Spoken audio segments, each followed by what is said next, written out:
questão de começar esse vídeo neste fundo aqui, porque eu creio que vocês devem se lembrar que há um ano atrás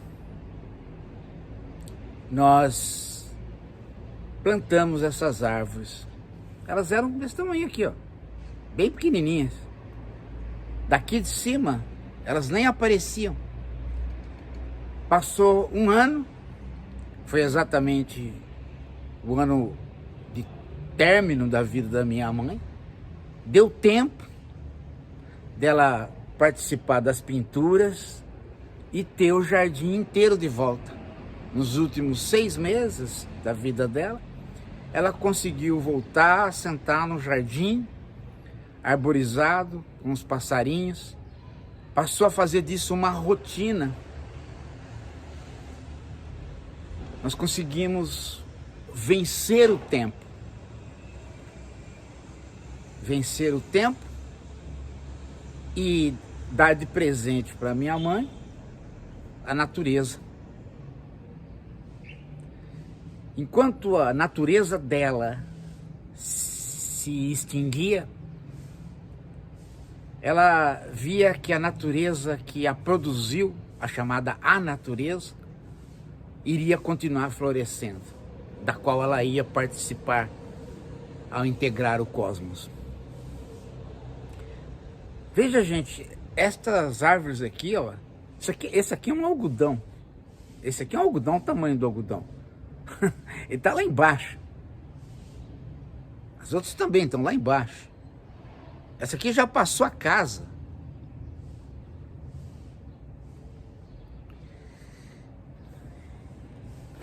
Como vocês veem, gente, isso é possível. Simples. Claro que tem um cuidado. Claro que você tem que pôr aí os remedinhos para não deixar caramujo comer tudo. Lesma. Barata, que, né? Lagartixa que come flor. Você faz tendo um cuidado. Mas é possível.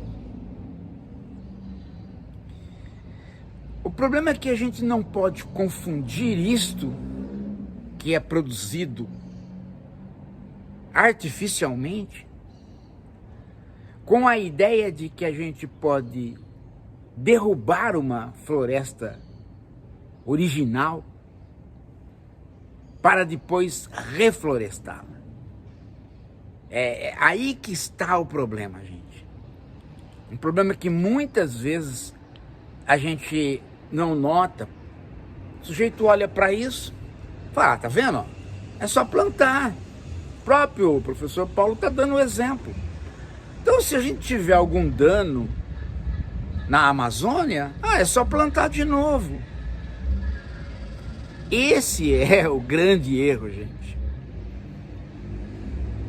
O reflorestamento é possível. O florestamento é possível. Agora, a reconstrução de um ecossistema como o da Amazônia não é possível. E o que é um ecossistema? Um ecossistema é um conjunto de árvores. Também não é a fauna e a flora. O ecossistema é a harmonia da natureza, inclusive com alguns humanos dentro, com animais, com insetos. Quer dizer, é a harmonia. Você veja, eu preciso pôr remédio aqui. Porque se aumenta o número de lagartixas, acabam as flores lá embaixo, elas comem tudo. Eu não vou pôr remédio num ecossistema. Eu não vou pôr remédio na Amazônia. Você já viu, né? Os indígenas pondo remédio em cada flor da Amazônia para que uma lagartixa não... Como é que não existe mais lagartixa do que flor? As coisas estão em números corretos que nunca mais vai ser possível de ser reproduzido. E esse pensamento simples de que nunca mais vai ser reproduzido é que leva a gente a entender a necessidade de certos ambientes serem santuários intocáveis. Veja que agora, vários lugares da Terra que precisavam ser preservados, inclusive para que a Terra toda possa continuar existindo, eles vão ser brutalmente atacados, porque o Trump, ele quer porque quer, de todas as maneiras, mudar o conceito de dano para o meio ambiente. O conceito de dano para o meio ambiente inclui esta harmonia do ecossistema.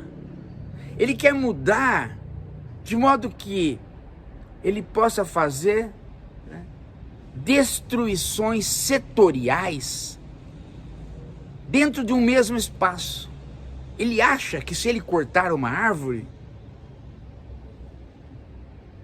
nenhum esquilo vai se importar. Ele acha que proteger o esquilo é ficar mimando o esquilo. É chamar o esquilo para ir no cinema, é às vezes dar um popcorn com ice cream para o esquilo, é chamar a esquila para que o esquilo faça esquilagem. Talvez seja isso. A árvore do lado, a árvore é árvore. Árvore é árvore, esquilo é esquilo. Então, se nós protegermos o esquilo, pode cortar a árvore. Se nós matarmos o esquilo na temporada de caça, nada acontece com a árvore. As pessoas pensam que um pica-pau, ele come pau. Ele fica bicando o pau para comer o pau. As pessoas não têm ideia de que é um inseto. Esta é a harmonia. É uma cadeia de inter-relações feitas pela natureza e que a gente, para poder explicar para o homem o poder, a gente diz feitas por Deus. Então mudar o conceito de dano e setorizar os danos vai fazer com que, por exemplo, você tenha aquecimento global, as geleiras derretem, o urso polar morre. Sem contar o dano para todo o mundo que o mar aumenta. Ele não tem essa dimensão. E qual é a justificativa dele para esta sanha assassina do ambiente? O desenvolvimento econômico e social. Eu não entendi ainda onde é que entra o social. Talvez nem o econômico eu consiga entender. Não é fantástico, gente? Não é fantástico? Ele quer porque quer explorar madeira, ele quer porque quer explorar petróleo, ele quer porque quer fazer com que o mundo ande para trás.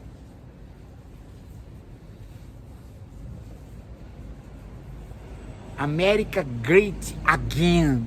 Ele quer o again. Ele não consegue entender. É interessante, né, que as pessoas, justamente as pessoas que têm a ideia de progresso, não consigam entender que o progresso, ele progride e não volta mais.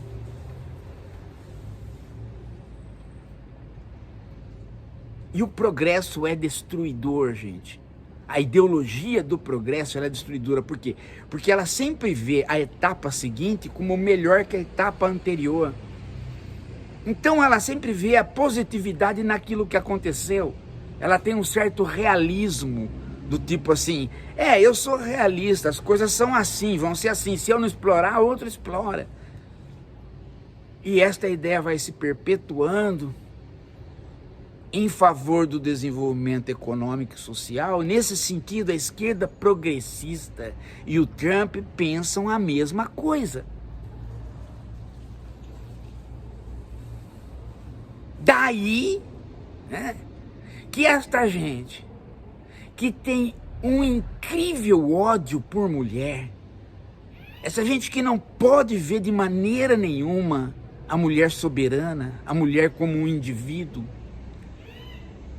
eles tendem a se revoltar contra qualquer mulher que, além de ser mulher e já provocá-los, além de ser jovem e já provocá-los, ainda os provoca por proteger o ambiente. Daí a raiva, o ódio do Pondé com a Greta.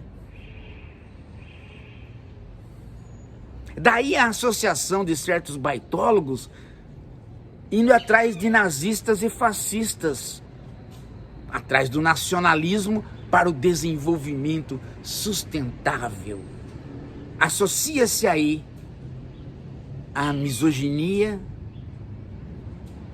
o desenvolvimento sustentável, a atitude anti-mulher, a atitude anti-natureza,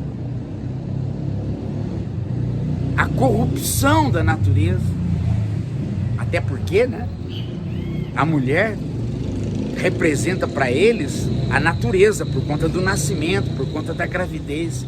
O homem representa a cultura. Então a mulher, quando se associa à proteção do ambiente, fica duplamente demoníaca.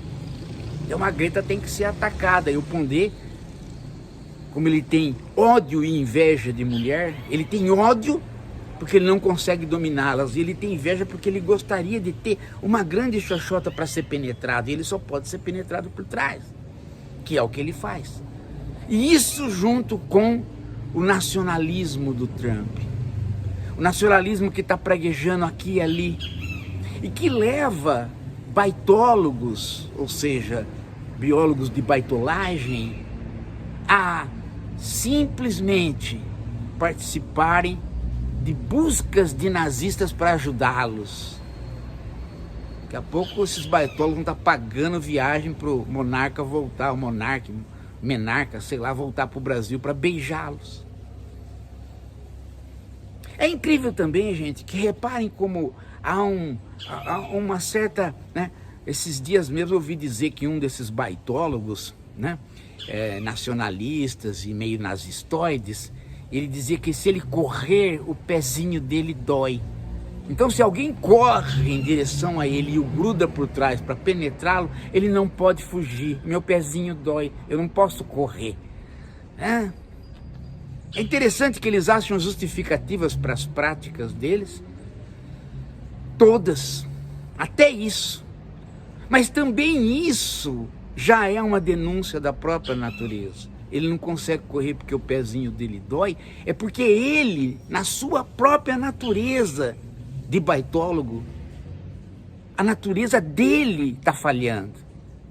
A natureza dele falhar é uma revolta contra ele por conta dele atacar a natureza através do desenvolvimento sustentável. E ele não percebe isso. Ele não percebe como que o corpo dele está se revoltando enquanto natureza contra as ideias que ele propaga e a busca exacerbada dele de ser anti-mulher, pró-nazistoide, se descuidar daqui a pouco pró-Trump. Que pró-nazistoide é a mesma coisa. Um sujeito assim, esses tipos Pondé, esses tipos baitólogas, eles não podem ver qualquer coisa ereta, eles querem derrubar. Quando eles veem a Amazônia, todos aqueles paus eretos, e eles tendo alguns pauzinhos que não sobem, eles querem derrubar aqueles. A ereção no mundo não pode existir. Esse é o combate deles contra as florestas. Nada que é vivo pode ficar em pé, já que aquilo que era vivo em mim está deitado para sempre. É assim, gente. É dentro desse conjunto doutrinário que impregna a cabeça deles que baitólogos, pondês, nacionalistoides, adeptos do desenvolvimento sustentável agem. É a pura frustração. Dá like no canal, dá like no vídeo, assina o canal, passa o vídeo para frente e não deixe de fazer o comentário. Quer ajudar o canal? Faz o Pix, o Alpix, que vai também para os passarinhos. Não pode ajudar o canal?